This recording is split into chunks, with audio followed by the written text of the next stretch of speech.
This was the U.S. response to the massive Houthi attack on March 15th. In the early hours of March 16th, the U.S. made it clear the fight was far from over.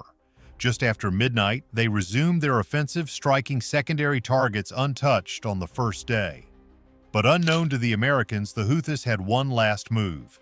Around 12:30 a.m. on March 16th, crews aboard the USS Stout and USS Jason Dunham, undeterred by the prior night's assault, launched a coordinated volley of Tomahawk missiles. This strike knocked out the Houthis' main base for deploying small boats and unmanned surface drones. While a major blow, it was only the beginning of the U.S. response. Meanwhile, back in Turkey, the B-1 bombers that struck Yemen 12 hours earlier returned to base. They were swiftly refueled, rearmed, and turned around with a fresh crew and new targets. By 4:15 a.m., the B-1s were airborne again, unleashing another wave of AGM-158 JASSM cruise missiles. With a standoff range of over 370 kilometers, the bombers stayed well out of danger.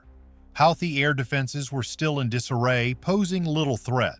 Most systems were offline, leaving only man-portable weapons like Soviet-era Iglos or ZSU-mounted cannons. Without radar guidance, these had limited effectiveness, maxing out at 8,000 feet and unable to reach bombers flying above 60,000 feet. For the U.S. crews, it meant near total freedom to operate.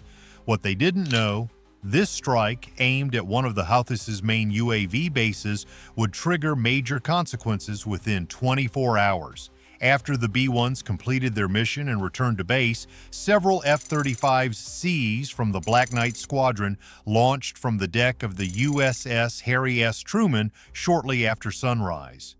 Their objective? The next target of the morning. These stealth fighters raced toward the coastline and struck two weapons storage depots in the Marib Governorate. The attack was executed flawlessly, without so much as a response from Houthi forces. The reason for the silence was soon revealed. The Houthis had been conserving their ammunition for a larger offensive.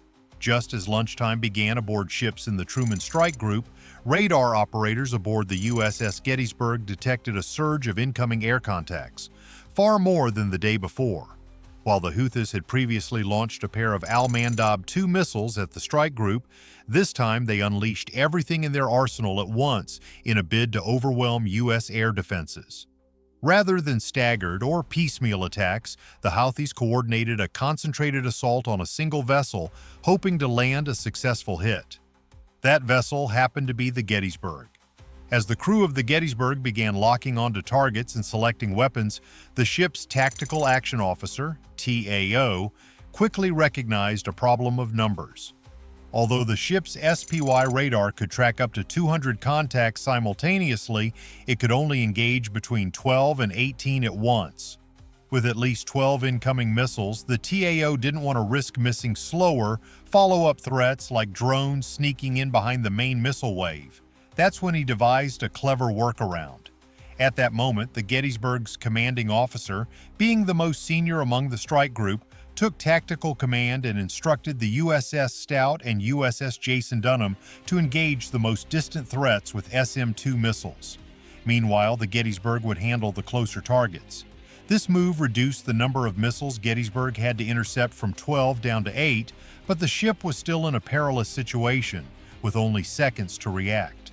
The captain made a bold choice. Fire one SM-2 missile per incoming threat for the first 6 targets. This went against the standard engagement policy, which usually dictates launching at least 2 interceptors per missile for redundancy. But this wasn't a drill, it was combat. With a hit probability of about 90% against missiles, it only took a few of the SM-2's roughly 10,000 preformed metal fragments to disable an incoming projectile. And that's exactly what happened. One by one, radar returns confirmed hits.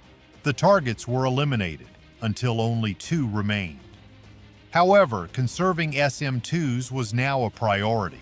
Typically, missiles are intercepted as far out as possible, around 50 miles, giving enough room for a second shot if needed. But Gettysburg was running low on long-range interceptors, and the duration of the battle was unknown. Although the ship still carried 10,000 rounds for its 20mm CIWS, close-in weapon system, those were better suited for drones. and its 5-inch gun wasn't effective against supersonic missiles. That left one option: the RIM-162 Evolved Sea Sparrow Missile ESSM. Housed in quadruple packs in a single vertical launch system cell, the ESSM weighs only 620 pounds, just 86 of which are the fragmentation warhead. It's significantly smaller than the SM-2 or SM-6, but thanks to its Mk-134 rocket motor, the ESSM can reach speeds of Mach 4, faster even than the SM-6. The trade-off? Its range. It only flies for about 8.5 seconds before its fuel burns out, making it a point defense weapon, generally used at close range, around 27 miles or less. Point defense usually refers to intercepting threats near the ship as a last line of defense. But this time, the Gettysburg's captain flipped the script. He used the ESSM offensively, something rarely done.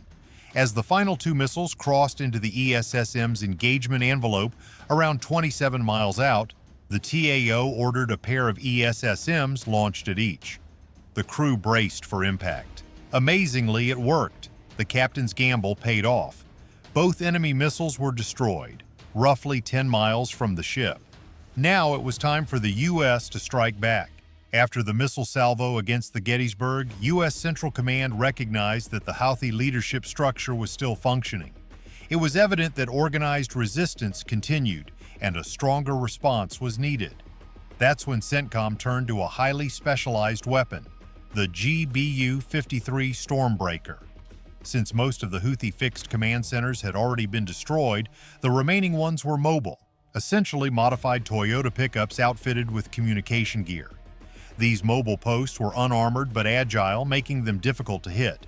The Air Force needed precision and flexibility. Enter the Stormbreaker. Weighing in at 250 pounds and carrying a 105-pound warhead, it's based on the small-diameter bomb design. But what sets it apart is what's mounted on its nose: a tri-mode seeker. This advanced guidance system includes 3 separate tracking modes: imaging infrared (IIR). With a high-resolution 640 by 512 thermal array, it can detect heat signatures like an exhaust pipe to within 0.1 degrees. However, Yemen's desert terrain, smoke, and airborne dust often obscure these thermal images. Millimeter wave radar, MW, operating at 94 GHz, this radar sees through smoke, sandstorms, and fog, providing sub-foot accuracy even in poor visibility. Semi-active laser guidance. This mode allows laser designation of targets for pinpoint accuracy, even against moving threats. Unlike older systems, this seeker can guide the bomb through its entire flight, not just the terminal phase. The pilot can choose which mode to prioritize before takeoff or allow the bomb's onboard systems to adapt mid-flight based on real-time conditions. While it's unclear which mode was used during the mission, what we do know is clear. Several mobile Houthi command vehicles were destroyed, dealing another heavy blow to their already fractured communications network. Following a series of coordinated U.S. strikes earlier in the day, including a Navy P-8 Poseidon launching missiles at Houthi training camps, the Houthis decided it was time to retaliate. Their target? The Truman Strike Group, in response to the earlier destruction of their drone infrastructure. They also intended to send a clear message: they still had a significant unmanned aerial capability. As the crew aboard the Truman Strike Group was preparing for the next round of air missions following lunch, something unusual appeared on the radar screens of the escort ships. These contacts didn't resemble typical aircraft or incoming missiles, but they were moving fast, and radar operators were able to maintain a lock on them. After fine-tuning the settings on the SPY radar systems, the watchstanders made a concerning discovery. A drone swarm was heading directly toward the carrier. To preserve the missile stockpiles of the escort ships, the strike group commander issued a rapid response order: launch every available FA-18 the carrier had into the air for emergency combat operations. Within minutes, the first Super Hornets took off.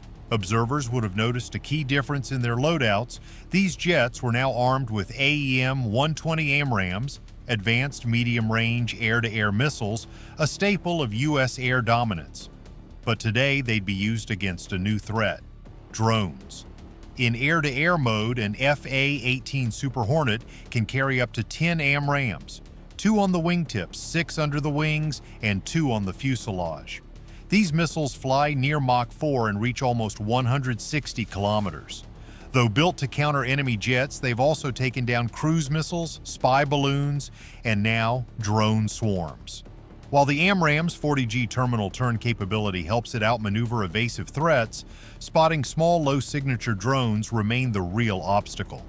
That's where the IRST Block 2 came into play.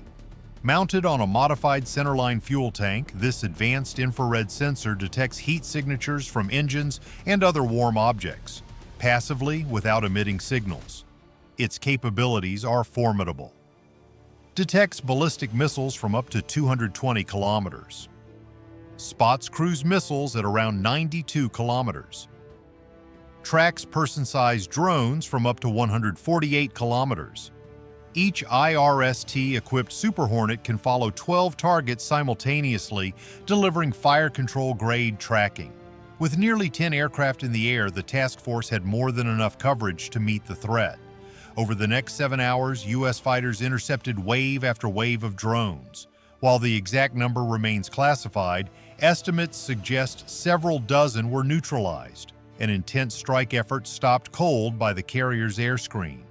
By the end of the 7-hour battle, U.S. commanders were stunned by the enemy's ingenuity, which is why in the coming days the U.S. plans to bring the Houthis to their knees. For now, this fight is far from over.